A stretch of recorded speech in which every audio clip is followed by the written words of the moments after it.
जानेमन, कभी कभी एक पिता और बेटे के बीच की सबसे बड़ी दीवार उनके शब्द नहीं, उनकी खामोशी होती है। एक ऐसी खामोशी जो बरसों तक चलती है और दिल पर एक बोझ बनकर रह जाती है।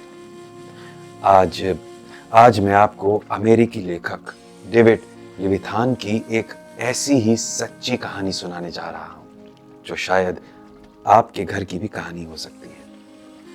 डेविड कहते हैं कि उन्हें अपने पिता से कभी सीधे तौर पर प्यार नहीं मिलता था। बस नियम थे या जरूरतें पूरी करने का एक एक सिलसिला। और जब जब उनकी मां की मृत्यु हो गई तो बाप बेटे के बीच की रही सही बातचीत भी बंद हो गई। उनकी भाषा अब सिर्फ खामोशी बन गई थी।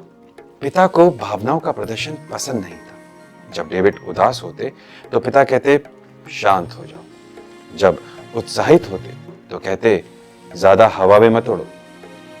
एक दिन लंबे अरसे के बाद जब दोनों की मुलाकात हुई तो एक आम सी बातचीत में डेविड के पिता ने उनसे कहा, तुम्हारे भाई ने बताया कि तुम आजकल वायरस हो गए हो।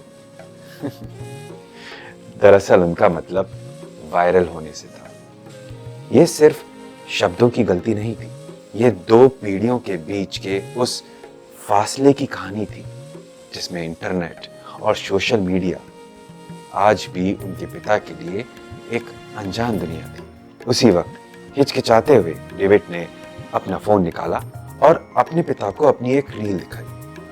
उस रील में डेविड किसी शो के बारे में बात करते हुए रो रहे थे। डेविड डरे हुए थे। उन्हें लगा पापा इसे बकवास कहकर टाल देंगे, पर ऐसा नहीं हुआ। पिता ने पहली बार अपने बेटे की उस दुनिया में झांकने की कोशिश की। उन्होंने कहा, तुम्हारे साथ मैं ये शो देखना चाहता हूं।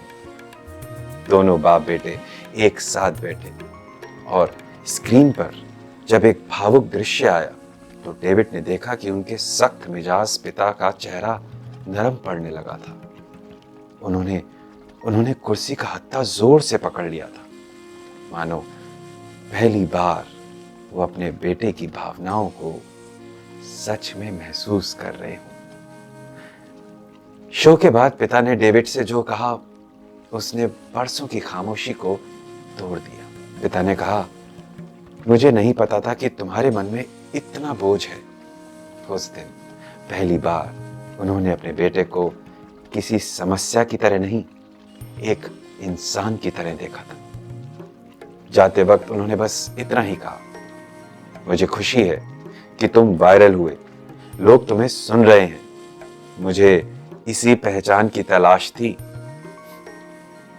तो भाई लोग, बाप का प्यार अक्सर दिखता नहीं, पर जब वो समझ जाते हैं तो उनसे बड़ा सहारा कोई नहीं होता है।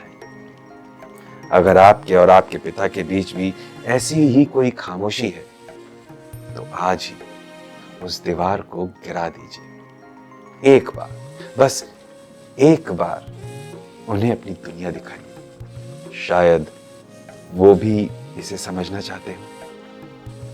नहीं